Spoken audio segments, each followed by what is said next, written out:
Métropolisation, prise A, première. Alors, qu'est-ce que la métropolisation? La métropolisation, c'est un problème d'inégalité et de concurrence entre les territoires.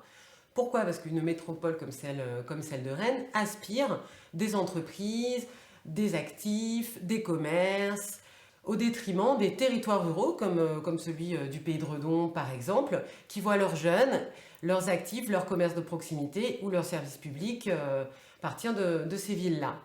Donc à cette logique délétère de métropolisation, nous nous opposons plutôt à une logique de coopération, de solidarité avec ces territoires, afin que les activités trouvent un équilibre. Autrement, qu'est-ce qu'on peut voir aussi sur la métropolisation? C'est ces problèmes de concurrence aussi entre les métropoles, c'est-à-dire que chacun veut avoir le plus grand centre de congrès ou la plus grande salle de spectacle, etc. Alors qu'il faudrait aussi qu'il y ait une coopération et un équilibre entre ces territoires, et notamment ne pas faire venir forcément des cadres de Paris, par exemple, par la campagne passée à l'ouest. La métropolisation, en fait, elle vient de deux lois, la loi NOTRe et la loi MAPTAM en 2013 sous Sarkozy et la loi NOTRe sous Hollande en 2015. Ces lois-là, comme Enora vient de nous expliquer, créent en fait des effets de trou noir, c'est-à-dire absorbent toute l'énergie qui se concentre sur une ville centre comme celle de Rennes, et donc au détriment des territoires ruraux. Il y a un autre phénomène très important par rapport aux effets pervers de la métropolisation, c'est l'éloignement du citoyen par rapport au centre de décision. C'est un étouffeur à démocratie que nous voulons absolument déjà, un, dénoncer, et deux, si possible, le contrarier dans les faits précis. Et élus rennais, rennaises et rennais, nous nous engagerons à respecter les 42 autres communes de Rennes Métropole.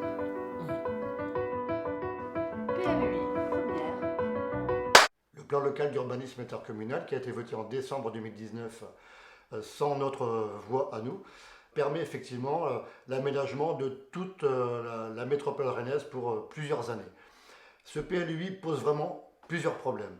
D'abord parce qu'il permet à une ville comme Rennes de densifier d'une façon très intense les quartiers, et quand on regarde un peu la façon dont la ville de Rennes s'est construite au fil du temps, nous nous apercevons que ce sont des quartiers bien souvent très enclavés qui sont voués à une densification intense. Donc mécaniquement déjà, l'idée de densifier dans ces endroits-là pose d'énormes problèmes d'accès, de transport, de services, de commerce, mais aussi d'équipements culturels, associatifs, sportifs, qui compliquent donc la vie des gens qui y sont déjà, et va forcément compliquer la vie des gens qui seraient censés d'arriver. Donc nous avons vraiment l'intention de contrarier ce PLUI, notamment par rapport à la ville de Rennes. Donc oui, la majorité actuelle nous propose deux solutions en matière d'urbanisme.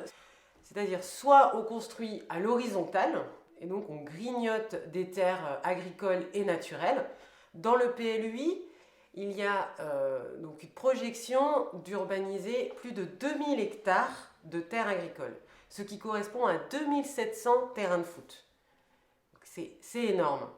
Et ensuite, ils nous disent, donc si on ne construit pas à l'horizontale, on construit à la verticale, donc en densifiant, avec des tours de plus en plus hautes, ce qui est une aberration environnementale, mais aussi c'est une densification, c'est-à-dire énormément de personnes au même endroit, sans concertation, sans réflexion. C'est une densification qu'on pourrait même qualifier de sauvage, à la va-vite, pas réfléchie.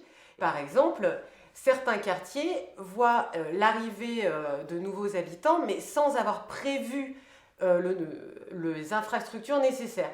Par exemple, au niveau de l'accès au sport, il y a déjà des personnes qui sont sur la liste d'attente au quartier du Landry, et on n'a pas prévu le gymnase ou les salles nécessaires pour que les nouveaux habitants puissent aussi profiter de ces services. Alors face à ces deux solutions que nous propose la majorité, nous proposons une troisième voie, une alternative, que nous avons appelée la politique des 3 R. Donc cette politique des 3 R, donc, premièrement, c'est rénover, c'est-à-dire utiliser l'existant, les bâtiments existants, réparer la ville, réhabiliter des bâtiments, comme par exemple l'ancienne prison Jacques Cartier, 1,3 hectares en plein centre de Rennes, qui pourrait à la fois être du logement, des commerces de proximité, des établissements culturels. Donc voilà. La deuxième possibilité, c'est reconstruire, car il faut utiliser les friches et les dents creuses. Les dents creuses, c'est tout simplement un espace entre deux immeubles.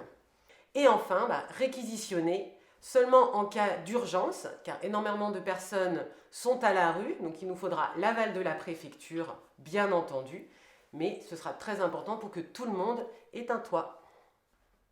Alors pour nous, la rénovation, c'est bon pour l'emploi. 1 million d'euros d'investis dans la rénovation, c'est 40 emplois, et notamment des emplois qualifiés. Par contre, le même million d'euros investis dans des constructions neuves, ce ne sont que 6 emplois. Donc la rénovation, c'est bon pour l'emploi, mais c'est aussi bon pour la préservation du patrimoine bâti. Effectivement, le patrimoine bâti de Rennes a été trop maltraité durant le mandat précédent. Donc, autre point également, c'est vrai qu'on parle du droit à réquisition. Le droit à réquisition, il se travaille avec la préfecture, comme tu l'as très bien dit tout à l'heure.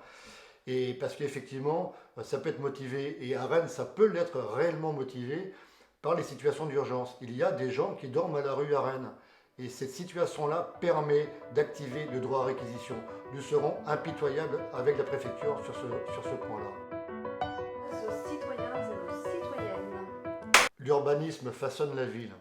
Donc nous ne concevons pas l'évolution de notre ville sans la consultation régulière des citoyens, sans l'écoute des collectifs qui se montent ici ou là en fonction de projets qui seraient effectivement à revoir, et sans être régulièrement avec des associations qui s'occupent du patrimoine, qui regardent un petit peu comment fonctionne leur ville. Et donc du coup, cette démarche-là, nous, on se l'applique effectivement pour l'urbanisme aussi. Comme nous avons construit notre programme, chaque projet immobilier doit être co-construit avec les habitants. Pourquoi ? Parce qu'un projet construit avec les habitants aura forcément plus de valeur qu'un projet qui a été construit dans un bureau. Eux, ils savent mieux ce qui est nécessaire pour leur quartier. Au niveau des vis-à-vis, des ombres portées, énormément de collectifs nous ont dit « mais là, je ne verrai plus le soleil, c'est une aberration ». Ou alors « où est-ce que je vais pouvoir passer en vélo ? Et là, comment je sors de mon parking ? Mais là, il n'y a plus d'arbres. » Donc il faut aussi cet équilibre entre espace construit et espace vert. Et tout ça, nous le construirons ensemble. Construction. Donc en cohérence avec l'état d'urgence climatique, nous intégrerons le plus possible l'intégration de matériaux biosourcés, c'est-à-dire des matériaux naturels et si possible locaux, de manière à contribuer concrètement, là où c'est possible, à relever les défis qui nous concernent tous. Il faut savoir aujourd'hui, par exemple, que les matériaux bâtiments ne sont qu'à hauteur de 5% en matériaux écolos et constituent plus de 50% des déchets industriels. Vous vous rendez compte un peu le défi que nous avons à relever et mettre le paquet, mettre les investissements publics de plus en plus orientés avec l'usage de matériaux biosourcés.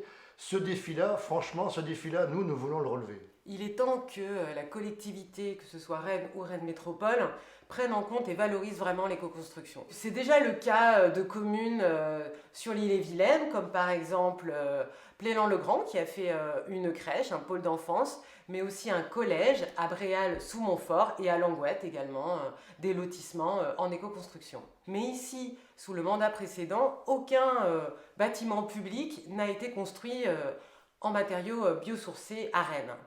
Donc pour cela, il y a plusieurs leviers. Il y a la formation des services, par exemple. Il y a également de prendre en compte, au moment des appels d'offres, pas seulement le critère financier, mais également le critère environnemental. Et aussi de mettre en place un centre de formation, un pôle d'excellence de l'éco-construction avec tous les acteurs concernés, et il y en a beaucoup sur Rennes, que ce soit au niveau de l'école d'architecture, des urbanistes, des cabinets d'architectes, que tout ce monde-là se retrouve, fasse des projets en commun pour valoriser l'éco-construction sur notre ville. Logements sociaux, première. Donc la ville de Rennes est connue pour être exemplaire sur les logements sociaux. Malheureusement, depuis quelques années, il y a un retard qui a été pris par Rennes Métropole. Notamment, il faut savoir qu'actuellement, il y a 13 000 demandes de logements sociaux et qu'il faut environ 18 à 24 mois d'attente pour pouvoir en avoir un. L'année dernière, par exemple, Rennes Métropole était en retard sur la construction de 300 logements sociaux. Ce problème est accentué par la métropolisation. Donc du coup, comme l'effet mécanique de la métropolisation est d'exclure les familles modestes de la ville, parce que c'est trop cher, les loyers sont trop chers, etc., nous ne nous interdisons pas de dépasser les 25% pour satisfaire les besoins qui sont effectivement importants, récurrents et qui posent effectivement le problème du droit au logement. Nous voulons que le droit au logement soit respecté à Rennes. Nous savons aussi que les recours d'ALLO n'ont jamais eu lieu à Rennes, ce qui est une bonne chose, et nous tenons absolument à ce qu'il y ait à l'avenir aucun recours d'ALLO à Rennes.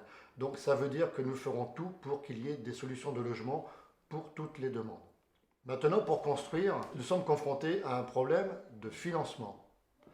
Il faut savoir que le financement public du logement a été asséché par Sarkozy, M. Hollande et aujourd'hui Macron avec la loi Elan. Cela pose le problème des capacités à construire en nombre. Aujourd'hui, par exemple, les bailleurs sociaux de Rennes Métropole, on va prendre l'Archipel Habitat, qui est le bailleur social de Rennes Métropole, mais c'est aussi le cas pour Néo-Toa, ces bailleurs sociaux financent par leurs propres fonds, c'est-à-dire l'argent des loyers, et par endettement, les projets de construction. À un moment donné, ça ne va plus être tenable, et c'est déjà extrêmement compliqué. 17, logement privé, première. Donc en effet, le prix de l'immobilier a augmenté de 7% l'année dernière et on voit de plus en plus plutôt de construction d'immeubles de haut standing.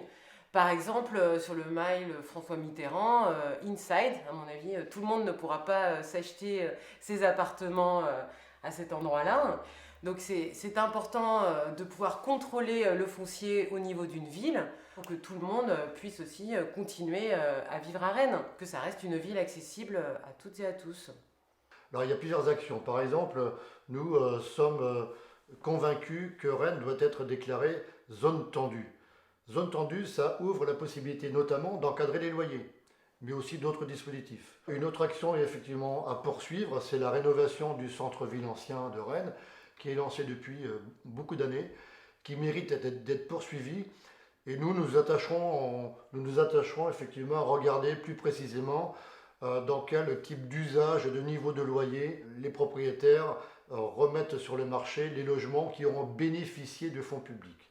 Nous avons une troisième action qui là, c'est déjà existant, donc c'est pas forcément négatif, c'est l'OFS, l'Office foncier solidaire, qui pour nous mériterait vraiment d'être consolidé et développé, puisqu'il permet à des acquéreurs et des acquéreuses de pouvoir acquérir effectivement un logement sans être propriétaire du foncier qui est propriété de la métropole.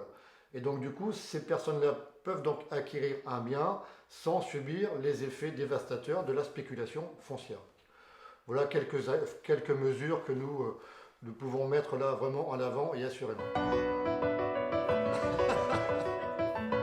Action! Donc en ce qui concerne également les autres types d'habitat, comme l'habitat participatif qui permet par exemple d'avoir un lieu commun, eh ben, il y en a eu très peu au cours du mandat, seulement un lors du mandat précédent. Donc c'est quelque chose que nous voulons impulser quand nous serons élus.